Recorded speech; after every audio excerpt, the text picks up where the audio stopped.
ಮಳೆ ಅಭಾವದ ಹಿನ್ನೆಲೆಯಲ್ಲಿ ಬರದ ಕಾರ್ಮೋಡ ಆವರಿಸಿದ್ದು ಬೆಳಗಾವಿ ಹಾಗೂ ಬಾಗಲಕೋಟೆ ಜಿಲ್ಲೆಯ ಜೀವನಾಡಿಯಾಗಿರತಕ್ಕಂಥ ಹಿಡಕಲ್ ಜಲಾಶಯ ಈಗ ಖಾಲಿ ಹಂತಕ್ಕೆ ತಲುಪಿದೆ. ಬೆಳಗಾವಿ ಜಿಲ್ಲೆ ಹುಕ್ಕೇರಿ ತಾಲೂಕಿನಲ್ಲಿರುವ ಘಟಪ್ರಭಾ ನದಿಗೆ ಅಡ್ಡಲಾಗಿ ನಿರ್ಮಿಸಿರುವ 51 ಟಿಎಂಸಿ ಸಾಮರ್ಥ್ಯದ ಹಿಡಕಲ್ ಜಲಾಶಯದಲ್ಲಿ ಕೇವಲ 5 ಟಿಎಂಸಿ ನೀರು ಬಾಕಿ ಉಳಿದಿದೆ. ಪಶ್ಚಿಮ ಘಟ್ಟ ಪ್ರದೇಶದಲ್ಲಿ 80% ಮಳೆ ಕೊರತೆಯಾಗಿದ್ದು ಮಳೆಯಾಗದ ಹಿನ್ನೆಲೆಯಲ್ಲಿ ಜಲಾಶಯದ ಒಳಹರಿವು ಸಂಪೂರ್ಣವಾಗಿ ಬಂದ್ ಆಗಿದೆ. ಕಳೆದ ವರ್ಷ ಜೂನ್ ತಿಂಗಳಂತ್ಯದಲ್ಲಿ 75% ಭರ್ತಿಯಾಗಿದ್ದ ಜಲಾಶಯ ಈ ಬಾರಿ ಖಾಲಿ ಹಂತಕ್ಕೆ ತಲುಪಿದೆ. ಬೆಳಗಾವಿ ನಗರ, ಹುಕ್ಕೇರಿ, ಸಂಕೇಶ್ವರ ಪಟ್ಟಣ ಸೇರಿದಂತೆ ನೂರಾರು ಗ್ರಾಮಗಳಿಗೆ ಕುಡಿಯುವ ನೀರು ಸರಬರಾಜು ಮಾಡುವ ಜಲಾಶಯ ಬರಿದಾಗ್ತಾ ಇದ್ದು ಆತಂಕಕ್ಕೆ ಕಾರಣವಾಗಿದೆ. ಕುಡಿಯುವ ನೀರಿಗಾಗಿ ಮಾತ್ರ ಉಳಿದ ನೀರನ್ನು ಬಳಸುವಂತೆ ಸಾರ್ವಜನಿಕರು ಒತ್ತಾಯ ಮಾಡಿದ್ದಾರೆ.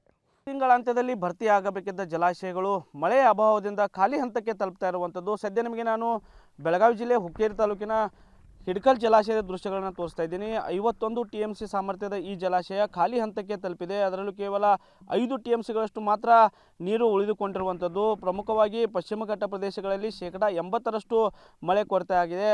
ಜೂನ್ ತಿಂಗಳಾಂತ್ಯದಲ್ಲಿ ಈ ಜಲಾಶಯ 75% ಭರ್ತಿ ಆಗ್ತಾ ಇತ್ತು. ಆದರೆ ಈ ಬಾರಿ ಪಶ್ಚಿಮ ಘಟ್ಟ ಪ್ರದೇಶಗಳಲ್ಲಿ ಮಳೆ ಕೊರತೆ ಆದ ಹಿನ್ನೆಲೆಯಲ್ಲಿ ಹಿಡಕಲ್ ಜಲಾಶಯಕ್ಕೆ ಘಟಪ್ರಭಾ ನದಿಯಿಂದ ಯಾವುದೇ ಒಳಹರಿವು ಬಂದಿಲ್ಲ.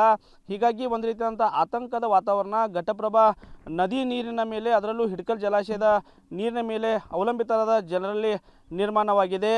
ಪ್ರಮುಖವಾಗಿ ಬೆಳಗಾವಿ ಹಾಗೂ ಬಾಗಲಕೋಟೆ ಜಿಲ್ಲೆಗಳಿಗೆ ಈ ಜಲಾಶಯ ಜೀವನಾಡಿ ಆಗಿರುವಂಥದ್ದು. ಬೆಳಗಾವಿ ನಗರ, ಹುಕ್ಕೇರಿ, ಸಂಕೇಶ್ವರ ಪಟ್ಟಣ ಸೇರಿದಂತೆ ನೂರಾರು ಗ್ರಾಮಗಳಿಗೆ ಇದೇ ಜಲಾಶಯದಿಂದ ಕುಡಿಯುವ ನೀರನ್ನು ಸರಬರಾಜು ಮಾಡಲಾಗುತ್ತೆ. ಅದರ ಜೊತೆಗೆ ಏನು ಬಾಗಲಕೋಟೆ ಜಿಲ್ಲೆಯ ಮುಧೋಳವರೆಗೂ ಕೂಡ ಘಟಪ್ರಭಾ ಎಡದಂಡೆ ಹಾಗೂ ಬಲದಂಡೆ ಕಾಲುವೆಗಳ ಮೂಲಕ ನೀರನ್ನು ಬಿಡಲಾಗುತ್ತೆ.